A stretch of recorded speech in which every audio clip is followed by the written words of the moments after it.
Welcome to the IPL playoffs. Top two teams which showed great degree of consistency and resilience fought hard in the qualifier one of this IPL, and finally it was down to the captains. One had to take a $1 million call on which bowler to choose from between the three options available in front of him: Rabada, Ashwin and Tom Curran, while Dhoni also had his reputation at stake. And 13 of the last over was not something that would have bothered Chennai fans with Dhoni in the crease a couple of years before. However, it was a question if the Dhoni of 2021 is anywhere close to the Dhoni that we know of. So he also had a point to prove there. On the other side, Rishabh Pant, being an inexperienced captain, had to go by the books and threw the ball to Tom Curran because he was by far the best bowler of the day. Some captains go by their gut feeling based on their own calculations or by virtue of their wisdom, while others go by the records. Here Rishabh Pant chose Tom Curran based on his performance on the day, which arguably may have helped an aging Dhoni. Now it is up to our imagination how Dhoni would have done the same job against Rabada.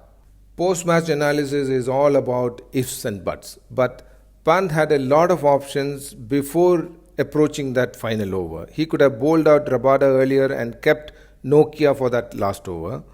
The fast bowler who can bowl at 150 plus to test the reflexes of a Dhoni of 2021. Ravi Ashwin was never a choice when Dhoni was batting because Dhoni would exactly know what comes out of Ashwin's hands before he delivers the ball. Being the wicketkeeper captain, who in fact had a very big impact in the making of the Ashwin the bowler he now is. So at the end of the 19th over, the decision for Pant to make was probably between Rabada and Tom Curran only. Choosing Tom Curran, did it actually make Dhoni's job easier? It is something we can always argue about. But Chennai is now through to the finals and they are in the waiting for their opponent in the final. It could again be Delhi Capitals. We will have to wait for two more matches to find out that answer. Before concluding, let's see who were the top performers of the day. Earlier, Rishabh Pant, Prithvi Shaw along with Shamron Hetmeyer helped Delhi to put up a very good total. Some of the shots which they played were unimaginable, especially those that came out from Hetmeyer's and Rishabh Pant's bats. The one-handed sixes, something the batters of the previous era could never think of. The bat technologies may have changed, but it was a treat to watch when they hit it. The connection is something the batters anyway had to adjust. But poor bowlers, the ball technology still remains the same. Cricket, it is a batter's game. That is where Sunil Narayan's, Adil Khan's, Varun Chakravarti's, Bumrah's, Rabadas and Nokia's stand out in this modern cricket. Chennai also was well driven by Ruturaj Gaikwad and Robin Uthappa after losing their first wicket in the first over itself. It was a treat for the eyes how Ruturaj batted. He was an example for how an aspiring classic batsman of the old style can still adapt to play modern T20 cricket and how they can impress the selectors at the same time.